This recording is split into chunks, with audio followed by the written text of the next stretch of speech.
So I'm really excited to hear today from Alexandra on transforming tech leadership, 3 ways to shift communication and get your time back. Because if I can make it faster and move on to doing other work besides continuing to advocate internally, if my communication improves, I get to do more stuff.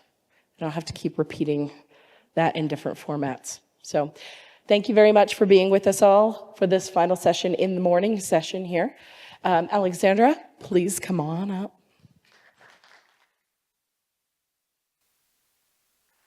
Hi. Thank you. Hi. Okay. This is the topic that all of you are waiting for, right? People stuff, communication. Yeah, maybe. Okay, so I'm Alexandra Lomańska. I'm from Poland. So I came here to show you a couple things that might be transformative, might be something that will be your aha moment from today's session. I'm a former violinist turned engineer turned organization psychologist, and I've decided to combine my analytical brain with everything that we deal with. So if you came here to sit comfortably, it is not going to happen. So, before I jump into what I've prepared for you, I'm going to make you uncomfortable at the very beginning of this presentation, and I'm going to invest 3 minutes of my time in that. So, please stand up, everybody. Stand up, stand up, stand up. Oh, the worst show ever. Stand up. Go ahead. Stand up. If you're coming, stand up. Okay. Thank you. Okay, so the first task that you're getting from me today is to find one person somewhere around you, left, right, somewhere, and 3 minutes of a conversation with the other person, answering one question. First person, then the second person. What do you hate the most when it comes to working with people?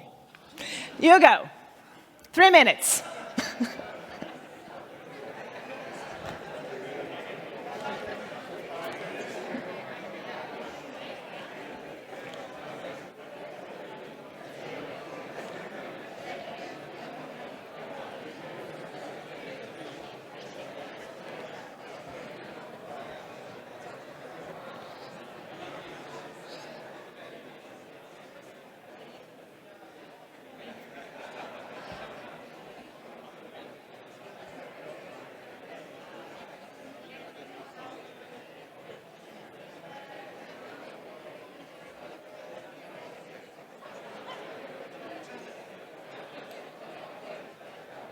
A minute and a half.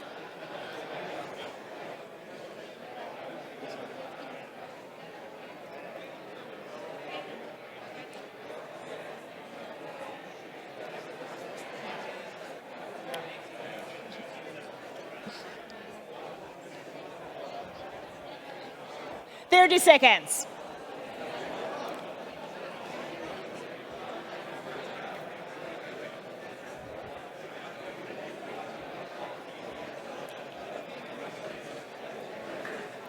10, 9, 8, 7, 6, 5, 4, 3, 2, 1, and time is up. Woo! Okay, bravo for you. First uncomfortable thing here done. You can sit down. Finally. Yeah, that's what we came here for. I hear those sighs in here. Okay, so this is it. And in this exercise, most of the time, what I got? I hate when people don't think logically, doing things without any sense, speaking too much, not listening, thinking that they're the smartest person in the room. My leader is not listening to what I've got to say. I'm an expert here. I know what to do, and I cannot do it because nobody listens. Anybody here with that kind of, all of those above? That's why I started my own companies, to not deal with a lot of things. But today, I've got 3 things, 3 ways, but I would say 3 elements of the process. My analytical brain is here with you. So take notes. You can take photos of everything is on the slides, because you are going to need it after this beautiful conference. But to feed your beautiful brains, do you know that people spend 17 hours per week, approximately, on clarifying communication, meetings, because the meetings passes by and we're not establishing anything, actually, no action points? I don't know people who are saying, Alex, I have too little of a meeting on my calendar. I could have used more. So research is there. And for those of you who are founders, entrepreneurs, leaders, money talks as well. So if you like it, here we go. So pure communication costs us approximately 10 to 12% of an employee's annual salary, and numbers are here. So I took like an approximate amount of money that a DevOps engineer has. Any DevOps engineers here can count on this number. And it's approximately 12 to 14K per year. And if you're saying that you don't have money to growth, to development, to have extra tech, to have something that can support you in working smarter, this is a lie. Because this is where we can save actual money. And this is, the times are over where we treated soft skills like something that is not important. They are power skills now. It can be potato, but you know what? You can be the smartest person in the room when it comes to technology. You can have beautiful skills when it comes to your tech skills. But at the end of the day, there is always some person that you are working with. There's a client, external, internal one. There are people that you need to work with. They are your team. If you are a leader, there's your team, stakeholders, matrix teams, you name it. And we like it or not. I know that I have an approximate superstition, I would say, that most of you here in this room, if you could have worked all alone, you could have taken it. Okay? So this is it, and data speaks for yourself. So this is it. But you know what I'm hearing all the time? Despite that, we do know from a rational, analytical brain that, yes, those skills are important, because if I don't waste time on that, I can reinvest it in the tech stuff that I really love. But I work with tech space more, like for the last 10 years, I was working with different teams, organizations, and you know what I still see all the time? This is it. And it cost us a lot. So I want to introduce for you those 3 steps, those 3 things that I want you to have after this session, practical things that you can take and do and implement in your life. So what we can do here, get an algorithm for people.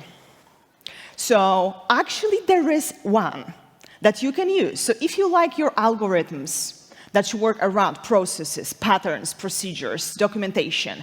And we all know that it's something that can work. You can get it for people.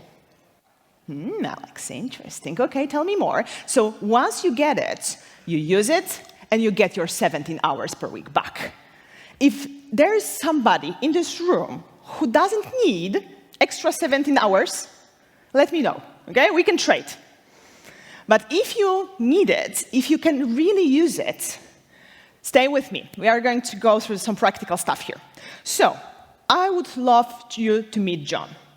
John is one of my mentees that I work with a couple months back.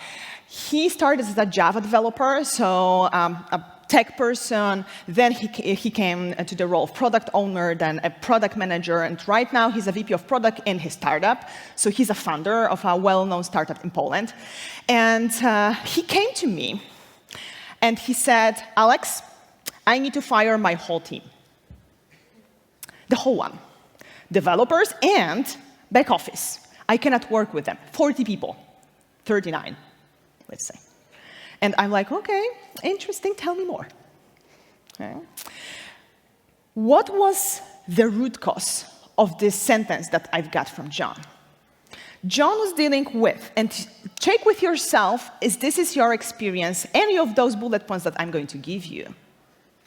John was dealing with endless meetings that need another meeting, to clarify things and make any decision at the end.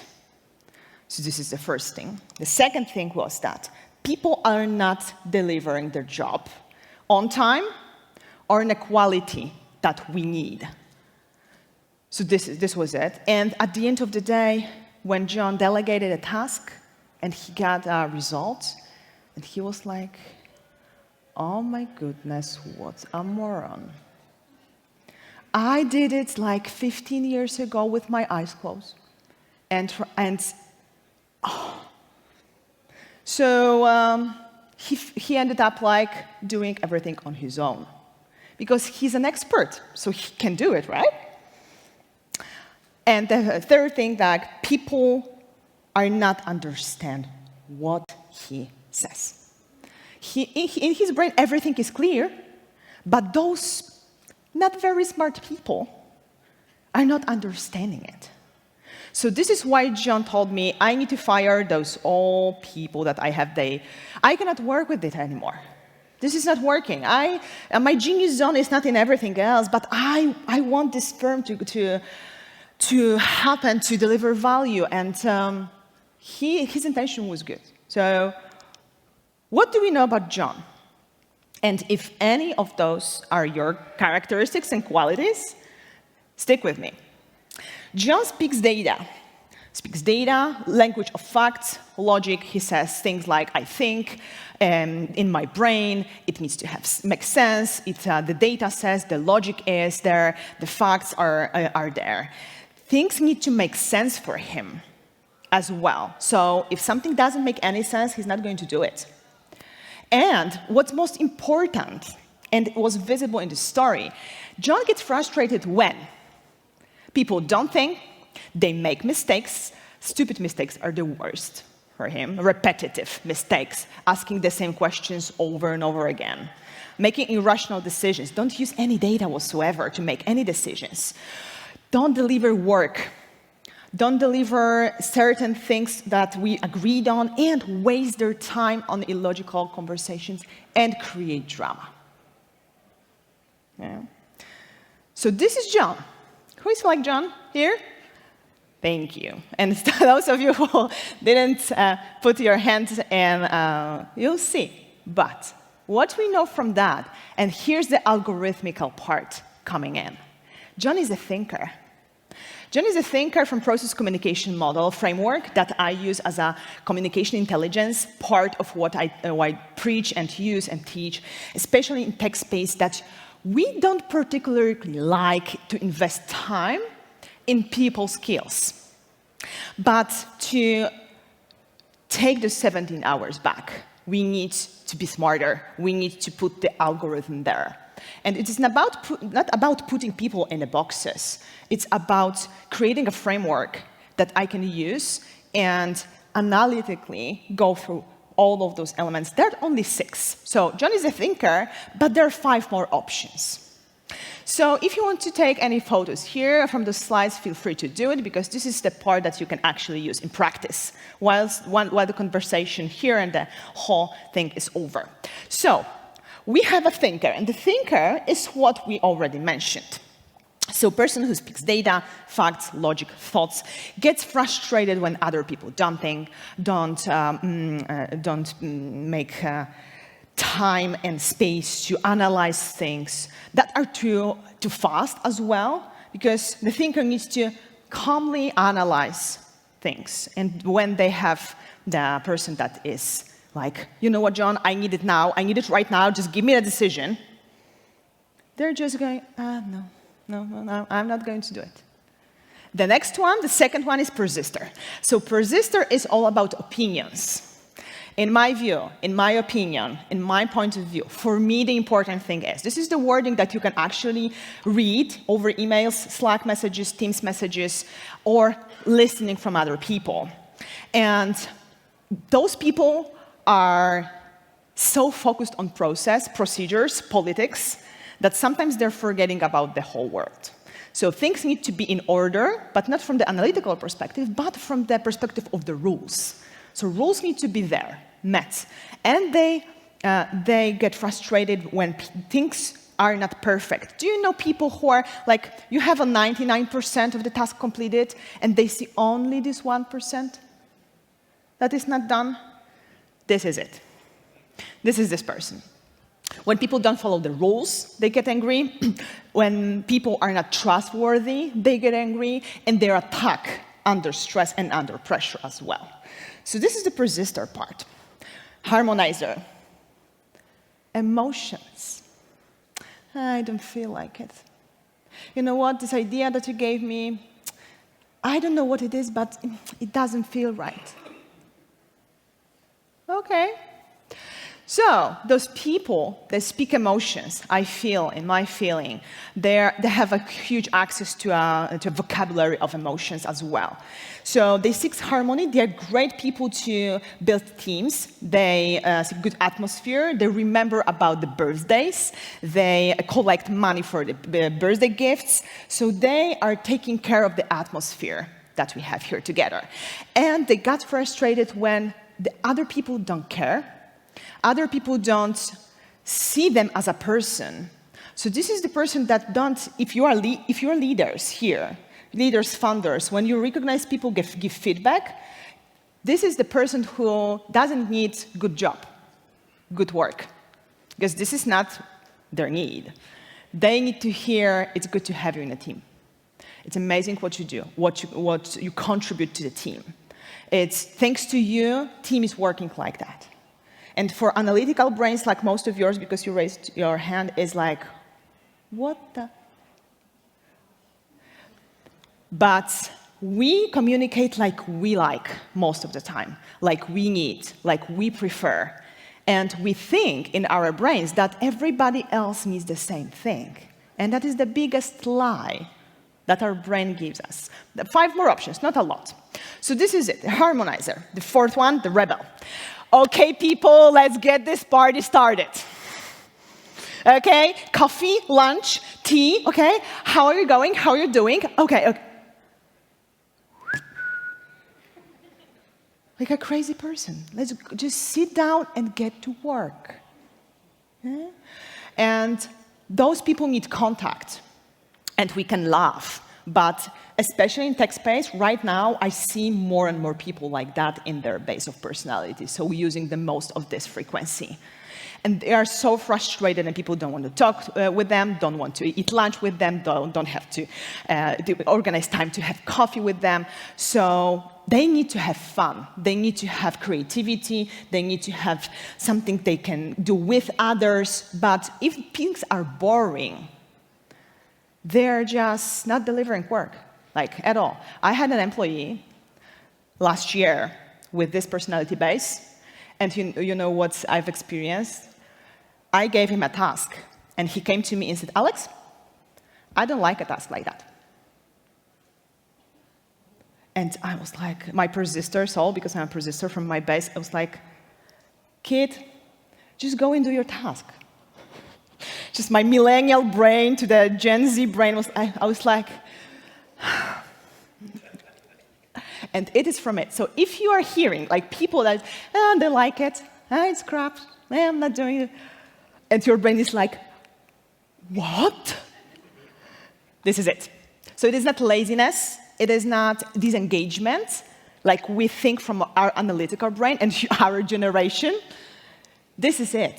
This is a need for having fun, for having something creative to do. Repetitive tasks are like crazy for this person. 5, promoter. Number 5 is promoter. Promoter is like, okay, no more talking, let's do things. Yeah, okay, analyzing, schmanalyzing, blah, blah, blah. An hour of meeting, Just give me like 10 minutes, just invite me to the end, tell me what to do, and I'm going to do it. Okay? Do you know people like that? No analyzing. We're just going to go things and we'll see. #agile. We'll see what will happen. Iteratively, we are going to check out. So they cannot wait. They are going frustrated when things are slow. And the last one will be the slowest for them. So they get crazy when people are thinking, are analyzing things, are talking with each other so long. And he's like, oh my God, I'm going to die. I have a little stroke here. So they need a lot of things to do. So if you are this person or you have employees like that, repetitive tasks, nope. Documentation preparation, nope. Okay? Processes mapping, okay? But they're great with doing things, with execution. They have a task, they go do it. They have another one, they go do it. So this is something that we need to make things work. And interestingly, for those analytical brains of yours, only 5% of global population is this personality base. So a lot of thinkers, a lot of talkers, but when it comes to doing things, yeah, this is it. Last but not least, an imaginer. This is a person who uses the imagination. They imagine things, and all of the work that they're doing is in their brains. So they don't speak a lot. I have so many workshops that I run when the whole day, and people are like sitting like that. Whole day. You can check your position right now. Not saying anything, just poker face. I don't know what they're thinking. I'm not sure if they think that I'm crazy. I talk too much.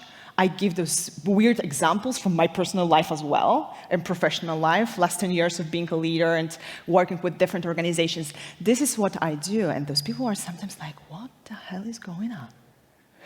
And the imaginers are like thinkers, but not very vocal. So this is like the memes, like there's a brain and the whole story is here. So beautiful things are happening in this brain. And I have one COO that I work with, go back in Poland, and he's this person, this imaginer in his personality base, because we all have all of those qualities, but every single person has one that is the strongest in them. And when I go to him for a meeting, and we have a contract on that, of course, I bring my lunch. Because I said something to him, and he's standing in front of his window, and he's like, huh.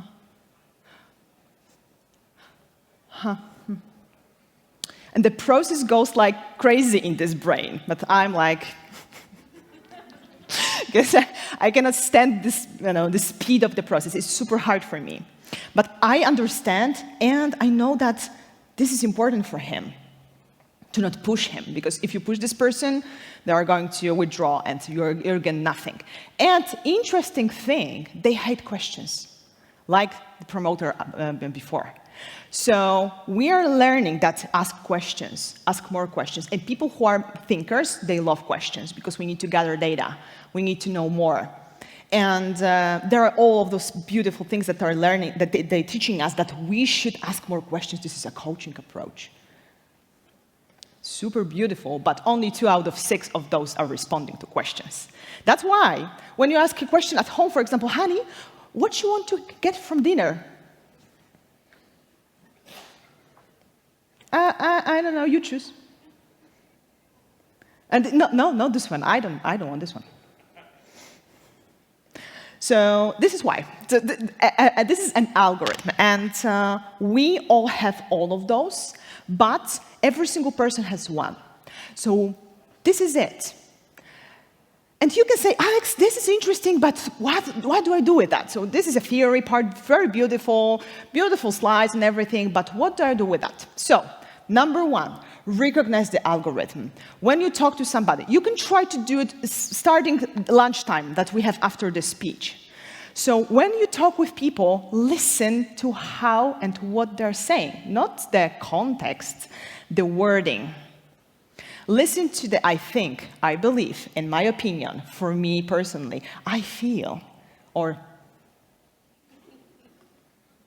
so listen for it. You can take some emails, Slack, Teams messages, and you can check the wording. This is the easiest thing that you can do because you don't need to listen. You have everything in written. So you can take it and see, okay, my boss is saying, interesting. Okay? So recognize the pattern. This is always the first step of everything. And you are doing great, so many analytical brains here, so you can do a pattern recognition very easily. So recognize the algorithm. Check what kind of wording is the most repetitive.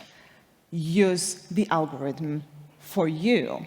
So tailor your communication a little bit. This is something that is called communication intelligence, because we can talk about the regular intelligence. We can talk about emotional intelligence. That is, for those of you like me, who don't have a lot of access to the harmonizer floor, speaking about emotions is like, nope, not doing it. So that's why we need to use our brains better. And this is what you do beautifully, because you won't be here if you don't do it. So using it, tailor your communication a little bit. Sometimes even one change from I think to I believe makes the whole change. And this is not something we are taught in school. So that's why we are here today learning that. And using it is getting your time back.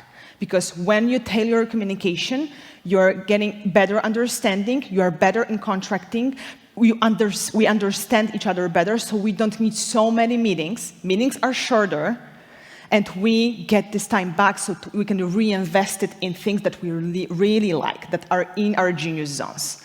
And this is something that we should crave for here, to have this time. And if I'm going to listen one more time, I don't have time, Alex. I don't have time to take care of myself, to read, to listen, to have one-on-ones with my team, to actually sit and think. This is not true, because we are wasting so much time on that. And what I would love for all of you to have before we go for our lunch is that the knowledge is potential power. And we all love having knowledge. That's why we're here in these events like that. And that's why I gave you a little bit of knowledge here today. But using knowledge is a real one. So this is something that I want you to have, and I'm going to use the last 3 minutes of my time here to get you uncomfortable again. Standing up, who can, please? Go, go, go. Oh, okay, it was so uncomfortable. Standing up, who can, please? Okay. Okay, same exercise. So find a partner or two if you want. We can stretch as well, of course, after this 30 minutes. We can do it.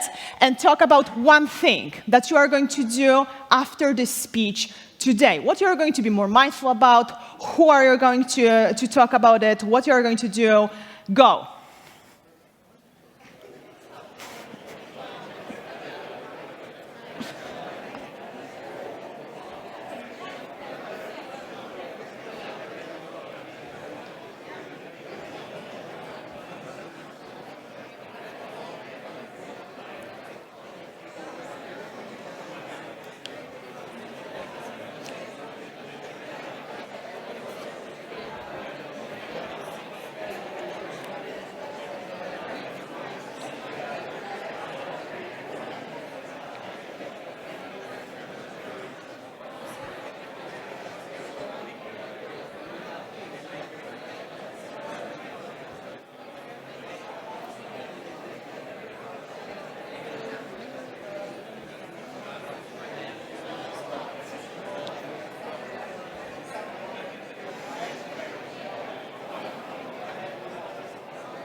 Okay, 1 minute.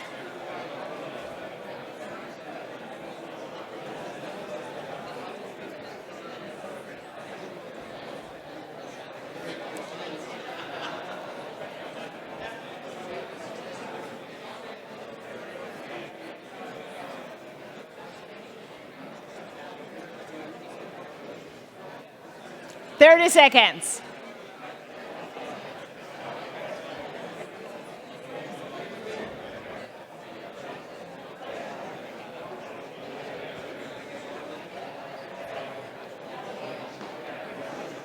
Ten, 9, 8, 7, 6, 5, 4, 3, 2, 1, and done. Please don't sit. Please don't sit down. Please don't. Just get up, get up, get up, get up. It wasn't a sentence out loud. Okay. So this is me. Thank you for joining this session, and please come back to another sessions after the break, after the lunch, and that's how you'll get a standing ovation. Okay? Thank you.